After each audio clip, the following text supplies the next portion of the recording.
Hello students, এখন যে গল্পটা নিয়ে আলোচনা করব সেই গল্পটার নাম হচ্ছে এ ফিট অন ফিট। একটা ফিট বানান FEAT, সেই ফিট মানে কীর্তি, মহান কার্য।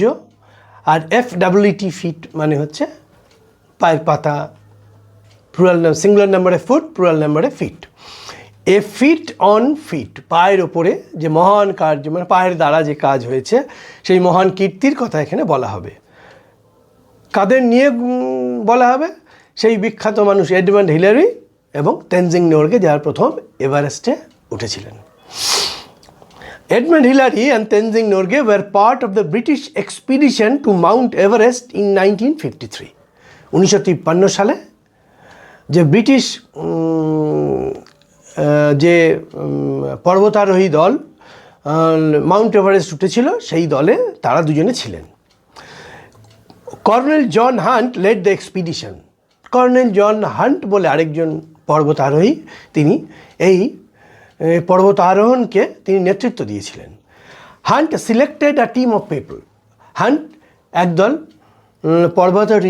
পর্বতারোহীকে তিনি বেছেছিলেন। All of whom were experience climbers. প্রত্যেকেই খুব দক্ষ পর্বতারোহী ছিলেন। Edmund Hillary a climber from New Zealand. Edmund Hillary নিউজিল্যান্ডের মানুষ ছিলেন। And Tenzing Norgay a Sherpa from India. Tenzing Norgay ছিলেন একজন শেরপা। শেরপারা হচ্ছে পর্বত আরোহণ করতে যারা সাহায্য করে। তারা বহু সময় পর্বত আরোহণে যারা আরোহী তাদের থেকে কম দক্ষ নন। And were among the 11 chosen climbers. এবং তিনিও আরও 11 জন যে পর্বত আরোহীকে বাছা হয়েছিল তার একজন ছিলেন।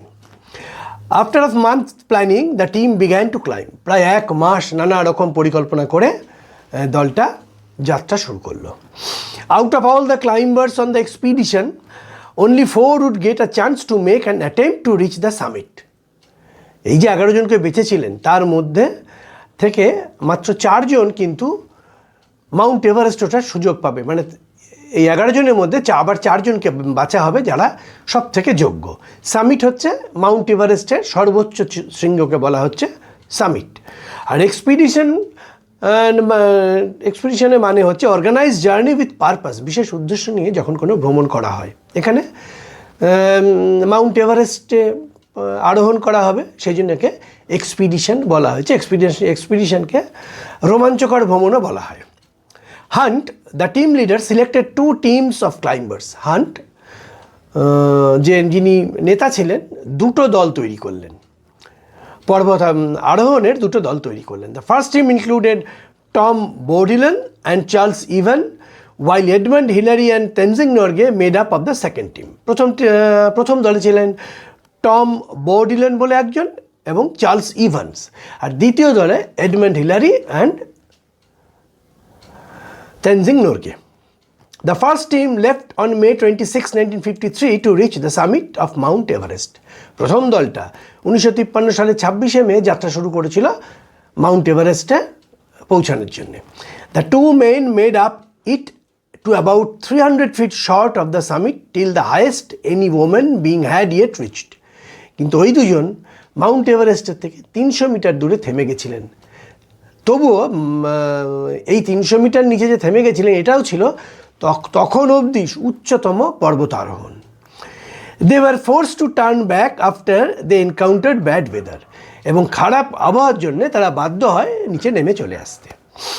অ্যাট 4 AM অন May 29, মানে ওরা 26শে মে যাত্রা করে ফিরে চলে এসেছিল। এবার 29শে মে 1953 Hillary and Norgay awoke and got ready for the climb. Hillary এবং তেনজিং নোরগে তারা ভোর 4টে প্রস্তুতি নিয়ে বেরিয়েছিল।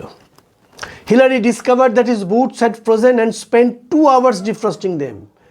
এবং হিলারি দেখেন যে তার জুতো জমে গেছে এবং 2 ঘন্টা লেগেছে সেই মানে বরফ জমা জুতোকে আবার পরার যোগ্য করে আবার যাত্রা শুরু করতে। ডিফ্রস্টিং মানে হচ্ছে বরফ সরানো, বরফকে আলগা করা ওখান থেকে। The 2 men left the camp at 6:30 AM. Edmund Hillary এবং তেনজিং নোরগে 6:30টার সময় যাত্রা শুরু করেন। Upon their climb, they came upon the particularly difficult rock face. তারা খুব কঠিন রাস্তা দিয়ে গেছিলেন, but Hillary found the way to climb it. কিন্তু হিলারি এই পথটা অবশেষে পথটা খুঁজে পেয়েছিল। The rock face is now called Hillary Step. এবং ওই পাথরের ওই যে চূড়াটা বা পাথরের যে খণ্ডটা এখন তাকে চিহ্নিত করা হয়েছে হিলারিজ স্টেপ বলে। হিলারির স্টেপ মানে পা নয়, পদক্ষেপ। At 11:30 a.m., Hillary and Norgay reached the summit of Mount Everest and reached out to shake Norgay's hand, but Norgay gave him a hug in return.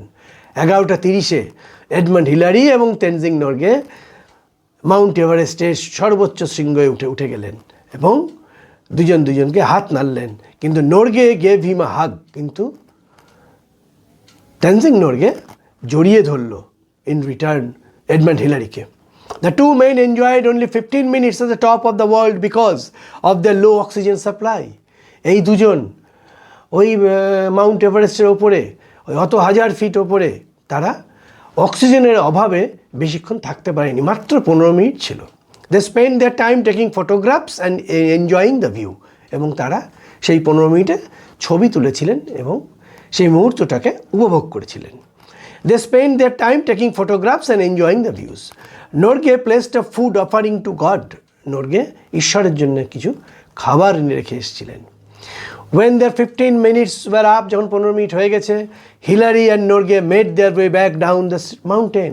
Hillary এবং নরগে ওই পাহাড় থেকে নেমে চলে এসেছিলেন।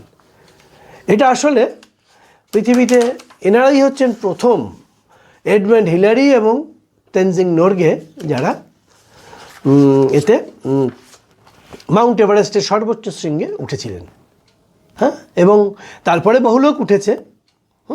যেমন 2000 সালে মে মাসের 22 তারিখ Anna Czerwinska became the oldest woman to reach the summit of Mount Everest at the age of 50। 50 বছর বয়সে আজ অবধি সপ্তবয়স্ক মহিলা বা মানুষ যে ওপরে উঠেছিলেন, না বয়স্কা মহিলা। তারপর 2011 সালে এর মে মাসে 20 তারিখ Arjun Vajpayee at the age of 16 years and 11 months, 16 বছর 11 মাস বয়সে became the youngest Indian to climb Mount Everest. সব থেকে কম বয়সী ভারতীয় হিসেবে মাউন্ট এভারেস্টের শৃঙ্গে উঠেছিলেন। এবং তারপর থেকে বহু মানুষ অক্সিজেন সিলিন্ডার ছাড়া এবং অক্সিজেন সিলিন্ডার নিয়ে বিভিন্ন দিক থেকে এভারেস্টের চূড়ায় মাউন্ট এভারেস্টের শৃঙ্গ জয় করেছেন।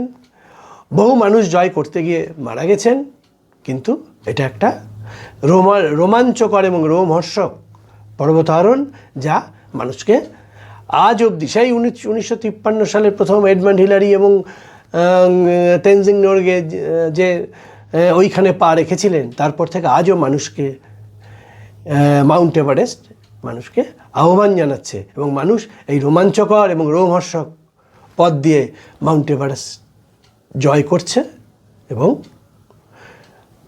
এবং মানুষকে উৎসাহিত করছে যাতে আরও মানুষ এতে মাউন্ট এভারেস্ট জয় করে।